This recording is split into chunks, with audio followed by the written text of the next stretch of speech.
Top fruiting mushroom kits. People tend to overthink it. Let's set one up. Woo! Let's go. They come in our nice printed boxes. Yeah. Leaflet.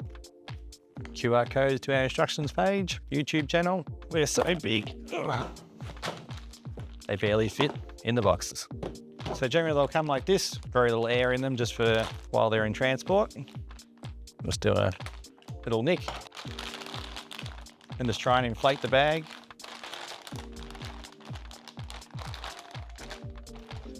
There we go.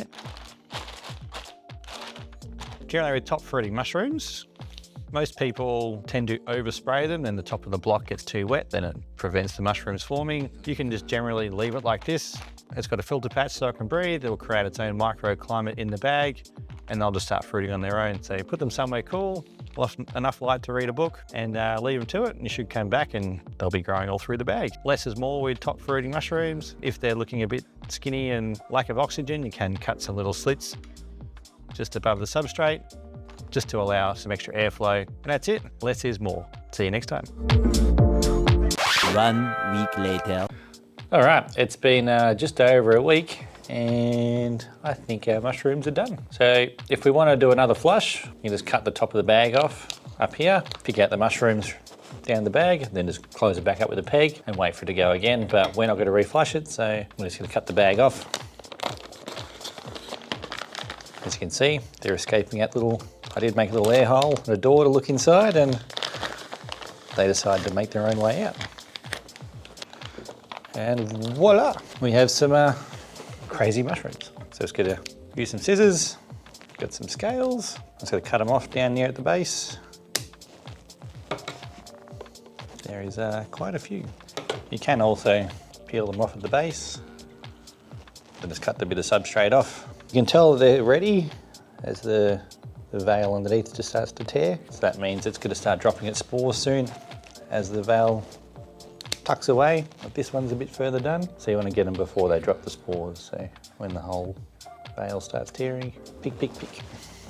Now that is a Pioppino. So generally, because of the CO2 is a little bit higher in the closed bag, that's why you get sort of a lot longer stems. I did put a bit of a cut in the side so they got a bit more fresh air. Then the cap started getting bigger as well. Crazy looking mushrooms. Just tear that one off. They do tear quite easily. Just cut the substrate off so they're not eating sawdust. If you're gonna flush the kit again, make sure you tear off the whole mushroom and pull some substrate away with it. That way you won't leave any bits of mushroom behind to go bad. So if you do leave any bits of mushrooms behind, they can go moldy and cause the block to go moldy. So we got 422 grams. That's really good for a Pioppino kit. So a couple more on here. Got a good dinner sorted. Now let's harvest the enoki I've decided to fruit as well. I literally just sat these on the table and didn't even do anything to them apart from cut a little door for some airflow and literally just left them to it. I still can't get over that. That's massive. That is a massive Pioppino. Again, if you wanted to reflush this, just cut it off the top, pick the mushrooms out of the bag, but we're gonna not reflush them, so we just cut the plastic off. These are Golden Enoki. Everyone's familiar with the white enokis you can get from the supermarket. These are the gold variety. And crazy spaghetti.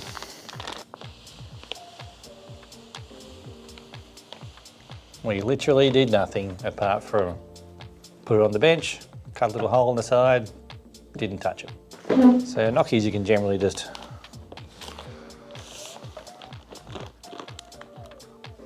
very little substrate comes with them. We got 614 grams with a little bit of substrate, so over half a kilo is pretty awesome for enokis. Pick one up for a closer look.